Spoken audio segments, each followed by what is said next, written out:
J'avais fait Lupus avant, une autre série de science-fiction, puis que après de passer par le polar, les récits étranges, le fantastique un peu morbide et tout ça, je me suis dit que c'était le genre dans lequel j'étais le plus confortable. Là, j'ai réfléchi pendant 6 mois, en prenant des notes, en lisant beaucoup, pour construire un cadre dans lequel, à l'intérieur duquel je pourrais improviser. Donc cette fois, je sais où je vais, je sais comment ça commence évidemment, comment ça finit même.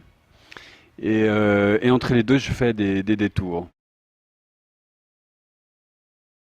L'angle, pour être plus général, ce serait le rapport qu'a nous, occidentaux, notre humanité occidentale à la technologie qu'on est en train de créer. Alors, quel rapport on a avec elle? Est-ce que c'est un rapport de fusion, de conflit? Est-ce qu'on va se laisser déborder? Est-ce qu'au contraire, c'est peut-être la seule façon de nous sauver, en fait? Entre les décroissants et les transhumanistes qui nous expliquent qu'il faut aller de plus en plus vers l'avant pour finir par fusionner avec nos propres créations. Là au milieu, moi je suis un peu perplexe et en même temps fasciné, donc c'est une façon d'ouvrir des voies et de réfléchir.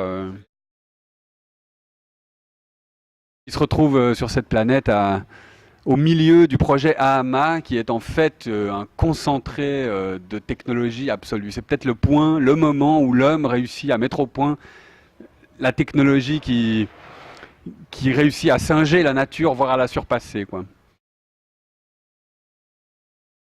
Il y a vraiment une possibilité de faire deux ou trois conclusions différentes. C'est ça qui est passionnant avec le fait de faire de l'improvisation, c'est que d'une part, moi je continue à travailler, c'est-à-dire je continue à lire, je continue à me documenter. En plus, simplement les données scientifiques, la technologie, et là d'aujourd'hui, elle avance. C'est-à-dire qu'il y a plein de choses que moi j'ai lues aujourd'hui que j'aurais pas pu lire il y a 3 ans.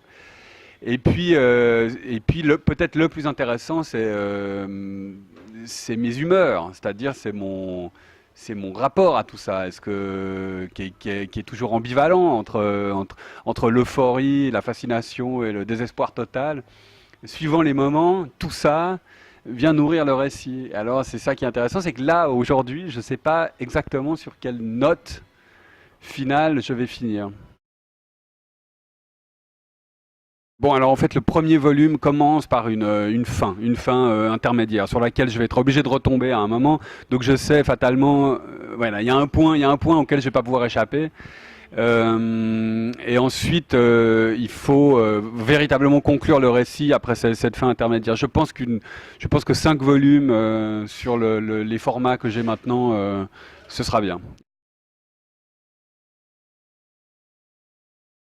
C'est très intéressant de redessiner des grands tableaux, même sans rien en faire, juste comme ça pour s'entraîner la main, parce que c'est une façon de réaliser à quel point tout ça est extrêmement construit, où absolument rien n'est dû au hasard, et comment ces gens travaillaient l'équilibre, comment on peut rien déplacer sans tout faire s'écrouler.